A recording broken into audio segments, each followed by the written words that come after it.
நடுத்தெருவிற்கு வந்த எஸ்பி வேலுமணி மகிழ்ச்சியில, எடப்பாடி நண்பர்களே, நம்ம போடக்கூடிய வீடியோக்கள் உங்களுக்கு பிடிச்சிருக்கு அப்படின்னா லைக் அண்ட் சப்ஸ்கிரைப் பண்ணிக்கோங்க.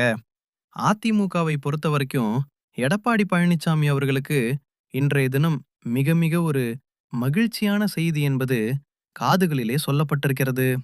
அதாவது, இன்றைய தினம் தமிழக வெற்றிக் கழகத்தின் சார்பாக அமைச்சரவையில் மாற்றம் என்பது பண்ணியிருந்தார்கள். புதிதாக அமைச்சர் பொறுப்பை நிறை நபர்கள், காங்கிரஸை சேர்ந்தவர்களும் அமைச்சரவையில் இடம்பெற்றிருந்தார்கள். விசிக.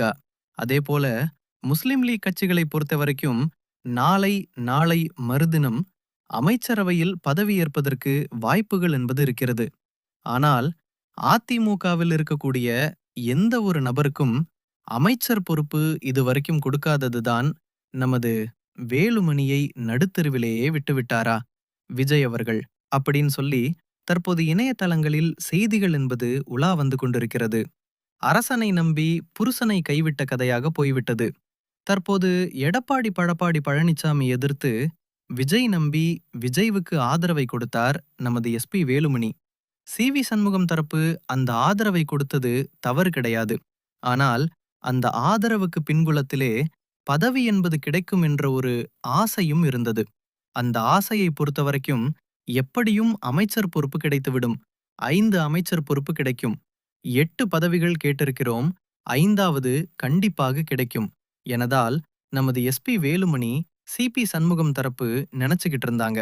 ஆனால் இன்றைய தினம் நிலவரப்படி பாத்தீங்க அப்படின்னா எடப்பாடி பழனிசாமிக்கு தான் சாதகமாக அமைந்திருக்கிறது. பொதுக்குழுவை கூட்ட வேண்டும், எடப்பாடி பழனிசாமியை பதவியிலிருந்து இறக்கிவிட்டு அந்த இடத்திலே நாம் அமர்ந்துவிட வேண்டும், அமைச்சரவையிலும் இடம் வாங்கிவிட வேண்டும் என்று நினைத்த நமது எஸ்பி வேலுமணி தரப்புக்கு தற்போது விஜய் அவர்கள் நடுத்தெருவிலேயே எஸ்பி வேலுமணியை விட்டுவிட்டார். SP Velumani, C V. Shanmugam, M R. Vijayabaskar, C. Vijayabaskar, Natham Viswanathan போன்ற நபர்களுக்கு மிகப்பெரிய ஒரு பேர் அதிர்ச்சிகளைத்தான் கொடுத்திருக்கிறது. இப்போ எடப்பாடியின் பக்கமும் போக முடியாது. எடப்பாடியின் பக்கம் போனாலும் எடப்பாடி பழனிசாமி அவர்கள் மீது நம்பிக்கையும் வைக்க மாட்டார். விஜயின் பக்கமும் அமைச்சர் பொறுப்பு எதுவும் கிடைக்கல. அடுத்த கட்டமாக என்ன செய்வது? அதாவது, விஜயை பொறுத்தவரைக்கும் இவர்கள் எம்எல்ஏ பொறுப்பை ராஜினாமா செய்துவிட்டு வரட்டும், நம் கட்சியிலிருந்து போட்டியிட்டு வெற்றி பெறட்டும், அமைச்சர் பொறுப்பு தருகிறோம் என சொல்லிவிட்டார். இப்படிப்பட்ட ஒரு சூழ்நிலையில் நமது எஸ்பி வேலுமணி தரப்பு அடுத்து என்ன செய்து என்று தெரியாமல் முழித்துக் கொண்டிருக்கிறார்களாம்.